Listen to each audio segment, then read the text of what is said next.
ശ്രീകുമാരൻ തമ്പി ഇതാണ് ലാലിന് അവാർഡ് കൊടുക്കുവാൻ പറ്റിയ സമയം. 4.5 വർഷം മുമ്പ് ജസ്റ്റിസ് ഹേമ കമ്മിറ്റി സർക്കാരിന് സമർപ്പിച്ച റിപ്പോർട്ട് പിണറായി വിജയൻ മഹാവിടന്മാർക്കായി പൂഴ്ത്തിയെന്ന വിവാദം കൊടുമ്പിരി കൊണ്ടിരിക്കുമ്പോൾ, മലയാള സിനിമയിലെ മഹാവിടന്മാർ പെൺവിഷയത്തിൽ നാണം കെട്ട് നാറി നിൽക്കുമ്പോൾ അതിനെ വെള്ളപൂശി വെളുപ്പിക്കുവാൻ എന്നോണം ഇതാ നാളെ ശനിയാഴ്ച വൈകിട്ട് തിരുവനന്തപുരത്ത് വലിയൊരു അവാർഡ് മാമാങ്കം നടക്കുകയാണ്. ആർക്കാണ് അവാർഡ് കൊടുക്കുന്നത് എന്ന് കേൾക്കുമ്പോഴാണ് ചിരി അടക്കുവാൻ നിങ്ങൾ പാടുപെടുന്നത്. അവാർഡ് നൽകുന്നത് ശ്രീകുമാരൻ തമ്പി ഫൗണ്ടേഷൻ. അങ്ങനെ ഒരു ഫൗണ്ടേഷൻ ഉണ്ടോ? അതിന് ശ്രീകുമാരൻ തമ്പി ഇപ്പോഴും ജീവിച്ചിരിപ്പില്ലേ എന്നൊന്നും ആരും ചോദിക്കരുത്. എന്നാൽ അങ്ങനെ ഒരു ഫൗണ്ടേഷൻ ഉണ്ട്. തലസ്ഥാനത്തെ ഒരു പ്രമുഖ പിരിവുകാരനായ BJP നേതാവാണ് ഈ ഫൗണ്ടേഷന് ചുക്കാൻ പിടിക്കുന്നത്. മലയാള ചലച്ചിത്ര ഗാനമേഖലയിൽ ജീവിച്ചിരിക്കുന്ന വ്യക്തിയുടെ പേരിലുള്ള ഏക ഫൗണ്ടേഷൻ ഇതാണ്. ഈ ഫൗണ്ടേഷന്റെ ഇത്തവണത്തെ അവാർഡ് കൊടുക്കുന്നത് വേറെ ആർക്കുമല്ല, നടൻ മോഹൻലാലിനാണ്.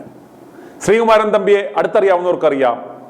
യുവജനോത്സവം എന്ന ചിത്രത്തിന് ശേഷം കഴിഞ്ഞ 38 വർഷത്തിനിടയ്ക്ക് മോഹൻലാലിനെ ചീത്ത വിളിക്കുവാൻ, ഇകഴ്ത്തുവാൻ ശ്രീകുമാരൻ തമ്പിക്ക് എവിടെയൊക്കെ അവസരം കിട്ടിയിട്ടുണ്ടോ അവിടെയെല്ലാം അപ്രകാരം ചെയ്ത വ്യക്തിയാണ് ശ്രീകുമാരൻ തമ്പി. ആ മോഹൻലാലിനാണ് ഇത്തവണ ശ്രീകുമാരൻ തമ്പിയുടെ ഫൗണ്ടേഷൻ അവാർഡ് കൊടുത്ത് ആദരിക്കുന്നത്. അതും നല്ല നടനുള്ള അവാർഡ്. മനോഹരമായ പ്രണയഗാനങ്ങളൊക്കെ തമ്പിച്ചേട്ടൻ എഴുതിയിട്ടുണ്ടെങ്കിലും തമ്പിച്ചേട്ടൻ വാ തുറന്ന് വർത്തമാനം പറഞ്ഞാൽ കൈയില്ലാത്തവനും ഏച്ചുകെട്ടി അങ്ങ് സ്നേഹിക്കാൻ തോന്നുന്നു. ശ്രീകുമാരൻ തമ്പി കഥ, തിരക്കഥ, സംഭാഷണം എന്നിവ രചിച്ച് സ്വയം നിർമ്മിച്ച് സംവിധാനം ചെയ്ത 1986 പുറത്തിറങ്ങിയ മലയാള ചലച്ചിത്രമാണ് യുവജനോത്സവം. 1965 ഓടയിൽ നിന്ന് എന്ന ചിത്രത്തിൽ ബാലതാരമായി അഭിനയിച്ച സുരേഷ് ഗോപി ഈ ചിത്രത്തിലൂടെയാണ് പിന്നീട് ചലച്ചിത്ര രംഗത്തേക്ക് എത്തുന്നത്.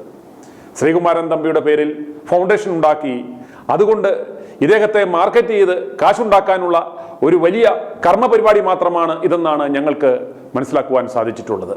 ജസ്റ്റിസ് ഹേമ കമ്മിറ്റി റിപ്പോർട്ടിൽ മോഹൻലാലിന്റെ അടക്കം പേരുള്ളത് കൊണ്ടാണത്രേ ആ റിപ്പോർട്ട് 4.5 കൊല്ലം പൂഴ്ത്തിവെച്ചത്. ഇത്രയും വലിയ വിവാദം വന്നിട്ട് പോലും അമ്മയുടെ പ്രസിഡന്റ് എന്ന നിലയിൽ മോഹൻലാൽ നേരിട്ട് വന്ന് ഒരു പരസ്യ പ്രതികരണം ഇതുവരെ നടത്തിയിരുന്നില്ല. മാത്രമല്ല പദവി രാജിവെക്കുകയും ചെയ്തിരുന്നു. അതിനുശേഷം ഒരു പൊതുപരിപാടിയിൽ പോലും പങ്കെടുക്കാത്ത മോഹൻലാലിനെ വെളുപ്പിച്ചിറക്കുന്നതിന് വേണ്ടി മാത്രമാണ് തലസ്ഥാനത്ത് നാളെ മുഖ്യമന്ത്രി പിണറായി വിജയൻ അധ്യക്ഷനായി ഇപ്രകാരം ഒരു അവാർഡ് മാമാങ്കം എന്ന വെളുപ്പിരി നാടകം നടക്കുന്നത്. ഓർക്കുക, ആസൂത്രണം നടത്തുന്നത് BJP നേതാവ്, ഉദ്ഘാടനം പിണറായി വിജയൻ. തങ്ങളുടെ ചൊൽപ്പടിക്ക് നിന്നാൽ അടുത്ത പത്മ അവാർഡ് തരപ്പെടുത്തി കൊടുക്കാം എന്ന് പറഞ്ഞാണത്രേ പരിപാടിയുടെ സംഘാടകനായ BJP നേതാവ് ശ്രീകുമാരൻ തമ്പിയെ വീഴ്ചത്. അതുപോലെ മോഹൻലാലും പിണറായിയും കേന്ദ്ര സഹമന്ത്രിയും പങ്കെടുക്കുന്നുണ്ട്, അവരോടൊപ്പം സ്റ്റേജിൽ നിർത്താം, സമ്മാനം കൊടുക്കാം എന്നൊക്കെ പറഞ്ഞാണ് പരിപാടിയുടെ മുഖ്യ സ്പോൺസറായ നെയ്യാറ്റിൻകരയിലെ ആശുപത്രി മുതലാളിയുടെ കയ്യിൽ നിന്നും ലക്ഷങ്ങൾ സ്പോൺസർഷിപ്പ് ഇനത്തിൽ മേടിച്ചത്. കൊടുത്തില്ലെങ്കിൽ ED റെയ്ഡ് ഇവരുടെ യൂണിവേഴ്സിറ്റിയിലും സ്ഥാപനങ്ങളിലും നടത്തും എന്ന് ഭയപ്പെടുത്തുകയും ചെയ്തു അത്രേ. അതുപോലെ ചിട്ടി മുതലാളിയെയും ഈ പരിപാടിയുടെ ഒരു സംഘാടകനാക്കി പണം വാങ്ങിയിട്ടുണ്ട്. ചിട്ടി മുതലാളിയെ മുന്നിൽ നിർത്തി നടത്തുന്ന ചാനലിന്റെ യഥാർത്ഥ ഇൻവെസ്റ്റർ സംസ്ഥാനത്തെ മുഖ്യ കൊള്ളക്കാരനാണ് എന്നത് പരസ്യമായ രഹസ്യമാണ്. അതുകൊണ്ട് തന്നെ ആ ചാനലടക്കം ഈ വെളുപ്പീര് പരിപാടിയിൽ സജീവമായി പങ്കെടുക്കും. ലാലിന് വെളുപ്പീരും ബ്രാഞ്ചുകൾക്ക് മൈലേജും സംഘാടകനായ BJP നേതാവിന് കാശും എന്നതാണ് പരിപാടിയുടെ ഒരു ഫോർമുല. ചുരുക്കം പറഞ്ഞാൽ എല്ലാം ശ്രീകുമാരൻ തമ്പിയുടെ കയ്യിൽ നിന്നും പോയി എന്ന് ചുരുക്കം. ഒരേ സമയം കുരയ്ക്കുകയും വാലാട്ടുകയും ചെയ്യുന്ന ശ്രീകുമാരൻ തമ്പിയെക്കുറിച്ച് അദ്ദേഹത്തെ വർഷങ്ങളായി അടുത്തറിയാവുന്ന സംവിധായകൻ ശാന്തിവിള ദിനേശൻ പറയുന്നത് കേട്ടാലും എനിക്ക് ഏറ്റവും കൗതുകം തോന്നിയത്, മോഹൻലാൽ ഇന്ന് ബേബി ജോണിന്റെ ഒരു ട്രസ്റ്റിന്റെ ഉദ്ഘാടനത്തിന് ട്രിവാൻഡ്രം ക്ലബ്ബിൽ വരുന്നുണ്ട്, നാളെ നിശാഗന്ധിയിൽ വരുന്നുണ്ട്. രണ്ടിനും എന്നെ ക്ഷണിച്ചിട്ടുണ്ട്. പക്ഷെ ഞാൻ പോകില്ല. കാരണം ആത്മാഭിമാനമുള്ളവർ പോകരുതെന്ന് പറയുന്ന ഒരാളാണ് ഞാൻ. പല ചർച്ചകളിലും ശ്രീകുമാരൻ തമ്പി പറയാറുണ്ട്, ശ്രീകുമാരൻ തമ്പിയാണ് മോഹൻലാലിനെ നായകനാക്കിയതെന്ന്. ഒരിക്കലും അല്ല. ഞാനത് പല പ്രോഗ്രാമുകളിലും പറഞ്ഞിട്ടുണ്ട്. അതിന്റെ ചുരുക്കൊക്കെ ആയിരിക്കണം പുള്ളി കഴിഞ്ഞ ഫിലിം ഫെസ്റ്റിവലിന് എന്നെ പരസ്യമായി അധിക്ഷേപിച്ചത്. പക്ഷെ ഞാൻ പറയുന്നത്, ഒരുപാട് നഷ്ടങ്ങളുടെ മുന്നിൽ നിൽക്കുമ്പോഴാണ് അദ്ദേഹം നിർമ്മിച്ച് സംവിധാനം ചെയ്ത യുവജനോത്സവം എന്ന് പറഞ്ഞ സിനിമയിൽ മോഹൻലാൽ അഭിനയിക്കുന്നത്. നമുക്ക് പാടാം എന്നുള്ള മനോഹരമായ പാട്ടടക്കമുള്ള നല്ല 4-5 പാട്ടുള്ള നല്ല മനോഹരമായ കണ്ടിരിക്കാവുന്ന ഒരു സിനിമയാണ്. ആ സിനിമ വലിയ വിജയമായ ശേഷം ഇദ്ദേഹം അടുത്തൊരു സിനിമ ചെയ്യാൻ തീരുമാനിച്ചു. എനിക്ക് തോന്നുന്നു ഏതോ ഒരു നോവലിസ്റ്റിന്റെ കടൽമുത്ത് എന്ന് പറഞ്ഞ നോവലാണ്. ഈ കടൽമുത്തിൽ അഭിനയിക്കാൻ അയാൾ തയ്യാറായി. പക്ഷെ മോഹൻലാൽ ഒരൊറ്റ കാര്യം പറഞ്ഞു, സാർ സംവിധാനം ചെയ്താൽ മതി സാർ, അത് നിർമ്മിക്കുന്ന 7 Arts വിജയകുമാർ നിർമ്മിക്കട്ടെ. അപ്പൊ ഇയാൾ ഒരു ചൂടായി, എന്റെ സിനിമയിൽ ആര് നിർമ്മിക്കണമെന്ന് ഞാൻ തീരുമാനിക്കും, അങ്ങനെ ഇങ്ങനെയാണെന്ന് അങ്ങനെ പറഞ്ഞാണ് മോഹൻലാൽ ആ പടത്തിൽ നിന്ന് മാറുന്നത്. പക്ഷെ ആ പടത്തിൽ നിന്ന് മാറിയതിനു ശേഷം കഴിഞ്ഞ 10-20 വർഷക്കാലമായി കിട്ടുന്ന സ്റ്റേജുകളിൽ മുഴുവൻ സൂപ്പർ സ്റ്റാറുകളെ എന്ന് പറഞ്ഞിട്ട് മോഹൻലാലിനെ ഫോക്കസ് ചെയ്തിട്ട് എന്തുമാത്രം തെറി വിളിച്ച ആളാണ് ശ്രീകുമാരൻ. അദ്ദേഹത്തിന്റെ പ്രഥമ ഈ ആര് തെറി വിളിച്ചാലും മോഹൻലാൽ ഈ പാറയ്ക്ക് കാറ്റ് പിടിച്ചോണ്ടിരിക്കുന്നുണ്ട്, അയാൾ മറുപടി പറയില്ല. പക്ഷേ അതൊരു എളുപ്പം വെച്ചോണ്ട് തിരിച്ച് മറുപടി പറയുന്ന എന്നെ പോലുള്ളവരല്ലേ ശ്രീകുമാരൻ തമ്പി പിന്നെ അറ്റാക്ക് ചെയ്യാതിരിക്കുള്ളൂ. ഇത് മോഹൻലാലിനെ എന്ത് വിളിച്ചാലും തള്ളയ്ക്ക് വിളിച്ചാലും അയാൾ കേട്ടോണ്ടിരിക്കുകയല്ലേ ഉള്ളൂ. അങ്ങനെ 10-20 വർഷക്കാലം തെറി വിളിച്ച അയാൾക്ക് ശ്രീകുമാരൻ തമ്പിയുടെ പേരിലുള്ള ആദ്യത്തെ എന്താ പറയാ പുരസ്കാരം അത് സംഘടിപ്പിക്കുന്ന ആരാ? എനിക്ക് നല്ല പരിചയമുള്ള നല്ല സൗഹൃദമുള്ള തിരുവല്ല താമസിക്കുന്ന എന്റെ വീടിനടുത്ത് താമസിക്കുന്ന ശിവൻകുട്ടി എന്ന് പറഞ്ഞ BJP നേതാവ് സംഘടിപ്പിക്കുന്ന ഒരു പരിപാടി. ആ പരിപാടിയിൽ കമ്മ്യൂണിസ്റ്റ് നേതാവായ പിണറായി വിജയൻ, ഒന്നാമത് ശ്രീകുമാരൻ തമ്പി കേരളത്തിൽ നിന്ന് കിട്ടാവുന്ന എല്ലാ അവാർഡുകളും വാങ്ങിച്ച ശേഷം കേന്ദ്രത്തിൽ നിന്ന് എന്തൊക്കെ അടിക്കാമെന്ന് നോക്കി അദ്ദേഹം ഇപ്പൊ ട്രാക്ക് മാറി നടക്കുന്ന ആളാണ്. ചന്ദനക്കുറിയിട്ടാൽ ഹൈന്ദവൻ ആര് പറഞ്ഞു വന്നു, എന്റെ അവകാശമാണ് ചന്ദനക്കുറി എന്നൊക്കെ പറഞ്ഞ് ഇദ്ദേഹം ഇപ്പൊ ചന്ദനക്കുറിയെ കുറിച്ചൊക്കെ സംസാരിച്ച് നടക്കുന്നത് എന്താണെന്ന് നമുക്ക് കാണുമ്പോൾ അറിയാം. പാല് പൊക്കുമ്പോൾ അറിയാലോ എന്തിനാണ്. അപ്പൊ അങ്ങനെ നടക്കുന്ന കമ്മ്യൂണിസ്റ്റ് സർക്കാരിൽ നിന്ന് കിട്ടാവുന്ന JC ഡാനിയൽ അവാർഡ് അടക്കം കിട്ടാവുന്ന എല്ലാം വാങ്ങിയിട്ട് മറുകണ്ഠം ചാടാൻ നിൽക്കുന്ന മനുഷ്യന്റെ പേരിൽ ജീവിച്ചിരിക്കുമ്പോൾ ഒരു ട്രസ്റ്റ് ഉണ്ടാക്കിയിട്ട് ആ ട്രസ്റ്റിന്റെ പേരിൽ അദ്ദേഹം 10-25 വർഷക്കാലം ചീത്ത വിളിച്ച മോഹൻലാലിന് അവാർഡ് കൊടുക്കുക. ആ അവാർഡ് കൊടുക്കാനായിട്ട് പിണറായി വിജയൻ എന്ന് പറഞ്ഞ മുഖ്യമന്ത്രി വരിക.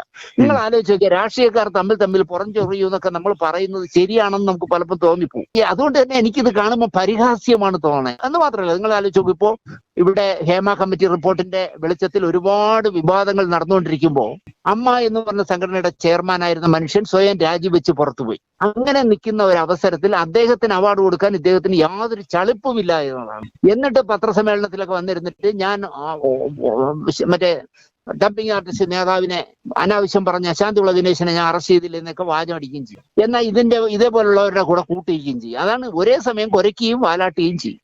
എനിക്കത് ഭയങ്കര പുച്ഛമായിട്ടാണ് തോന്നുന്നത്. ഞാനൊരു ഈ പഴഞ്ചൻ കമ്മ്യൂണിസ്റ്റ് ആയതുകൊണ്ടാണെന്ന് എനിക്കറിയില്ല. ഞാൻ ഹൈടെക് കമ്മ്യൂണിസ്റ്റ് അല്ലല്ലോ. അപ്പൊ അതുകൊണ്ട് തന്നെ ഈ പറയുന്ന ആലോചിച്ച് ജീവിച്ചിരിക്കുന്ന മനുഷ്യന്റെ പേരിൽ ട്രസ്റ്റ് ഉണ്ടാക്കുക, ഇതൊക്കെ പിരിച്ച് പുട്ടടിക്കാൻ വേണ്ടി ചെയ്യുന്ന പരിപാടി. കാരണം 10 ലക്ഷവും 15 ലക്ഷവും ഒക്കെ വാങ്ങിച്ചിട്ട് ഗാനമേളയും പെലവിളി അടിയന്തരവും ഒക്കെ നടത്തുന്നു. പക്ഷെ ഭയങ്കര ബോറാണ് ഈ കാണിക്കുന്നതെന്ന് ഞാൻ പറയും. ഒരാൾ ജീവിച്ചിരിക്കുമ്പോഴാണ്, എങ്കിൽ പിന്നെ ഭാരതരത്നം മരിച്ചവർക്ക് കൊടുക്കണ്ടല്ല, ജീവിച്ചിരിക്കുന്നവന്മാർക്ക് എടുത്തു കൊടുത്തു. അപ്പൊ ഇങ്ങനെയൊക്കെയുള്ള തമാശകൾ നമുക്ക് തിരുവനന്തപുരത്ത് ഇനിയും ഒരുപാട് കാണാൻ പറ്റുമെന്ന് എനിക്ക് തോന്നുന്നു. കനകക്കുന്നിൽ സാധാരണഗതിയിൽ ഏതെങ്കിലും ഒരു വ്യക്തിയോ സ്ഥാപനങ്ങളോ ഒരു പരിപാടി നടത്തണമെങ്കിൽ പരമാവധി തലേദിവസം മാത്രമാണ് അവിടെ ബോർഡുകളും കമാനങ്ങളും ഒക്കെ വെക്കുവാൻ സമ്മതിക്കാറ്. അതുപോലെ ഫ്ലെക്സ് ബോർഡുകൾ വെക്കുന്നതിനും നഗരത്തിൽ കർശന നിയന്ത്രണമുണ്ട്. എന്നാൽ ആ നിയമങ്ങളെല്ലാം കാറ്റിൽ പറത്തി ഒരാഴ്ചയ്ക്ക് മുമ്പ് തന്നെ കനകക്കുന്നിന് മുന്നിൽ സ്ഥാപിച്ച പരിപാടിയുടെ സ്പോൺസർമാരായ അരിപ്രാഞ്ചികളുടെയും ഹേമ കമ്മിറ്റി റിപ്പോർട്ടിൽ നാണം കെട്ടു നിൽക്കുന്ന സംഘടനയുടെ രാജിവെച്ച പ്രസിഡന്റ് മോഹൻലാലിന്റെയും ഒക്കെ ലൈറ്റിട്ട ബോർഡുകളും ഫ്ലെക്സുകളും കാണുക. ഈ നാറികൾക്ക് അടുപ്പിലും തൂറാം എന്നതാണ് ഇവിടുത്തെ അവസ്ഥ.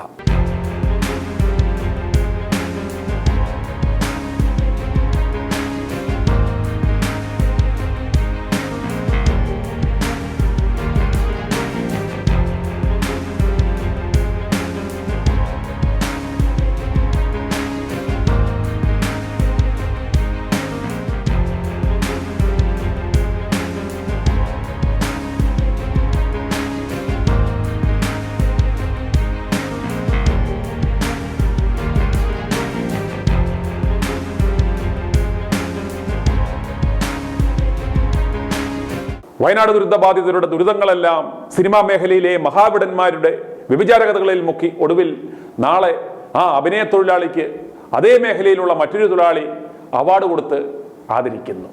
പരസ്പരം ചൊറിയുന്നു. ഇവന്മാർ അഭിനയിച്ചതും പാട്ടെഴുതിയതും തിരക്കഥ എഴുതിയതും പാടിയതുമെല്ലാം കണക്ക് പറഞ്ഞ് കാശ് മേടിച്ചല്ലേ. അതുപോലെ പ്രേക്ഷകരെന്ന് പറയുന്ന മണ്ടന്മാർ അത് കണ്ടതും കേട്ടതുമെല്ലാം അവരുടെ പോക്കറ്റിൽ കിടക്കുന്ന കാശ് കൊടുത്തിട്ടല്ലേ. പിന്നെ ഇവന്മാർ എന്നാ തേങ്ങ ഒലത്തി എന്ന് പറഞ്ഞാണ് അവാർഡ് കൊടുക്കുന്നത്. ഈ നാറി കച്ചവടത്തിൽ ഇടനിലക്കാരനായി സംസ്ഥാന മുഖ്യമന്ത്രി പോകേണ്ട ആവശ്യം എന്താണ്? സിനിമാ മേഖലയിലെ ആഭാസന്മാരുടെ നേതാവിന് അവാർഡ് കൊടുക്കുന്നത് വഴി ഇരകളെ ഇവിടെ കളിയാക്കുകയാണ് സംസ്ഥാന സർക്കാർ ചെയ്യുന്നത്. പിണറായി ഒളിച്ചുവെച്ച റിപ്പോർട്ടിൽ ഈ ലാൽ എന്ന അഭിനയ തൊഴിലാളിയും ഉണ്ടെങ്കിൽ നിങ്ങൾ നാളെ ജനങ്ങളോട് എന്ത് മറുപടി പറയും? അടിയന്തരമായി ലാലിന് ഈ അവാർഡ് കൊടുത്തില്ലെങ്കിൽ ഇവിടെ എന്തെങ്കിലും പുട്ട് സംഭവിക്കുമോ? ഈ മോന്മാർക്ക് അവാർഡ് കൊടുക്കുന്നത് കൊണ്ട് ഇവിടുത്തെ സാധാരണ ജനങ്ങൾക്ക് എന്താണ് പ്രയോജനം? അതിലൂടെ കൺവേ ചെയ്യുന്ന മെസ്സേജ് എന്താണ്? വിവാദമുണ്ടായപ്പോൾ എവിടെയോ പോയി ഒളിച്ച മോഹൻലാൽ എന്ന അഭിനയ തൊഴിലാളി നാളെ തോളം ചരിച്ചു വരും അവാർഡ് വാങ്ങാൻ. ആരുടെ അവാർഡ്? എന്തിനുള്ള അവാർഡ്? അയ്യേ, ലേശം ഉളുപ്പ്. i2i News, an eye for truth. i2i News subscribe ചെയ്തിട്ടില്ലാത്തവർ ഇപ്പോൾ തന്നെ സബ്സ്ക്രൈബ് ചെയ്യുക. നോട്ടിഫിക്കേഷൻ ലഭിക്കുവാൻ ബെൽ ബട്ടണും അമർത്തുക.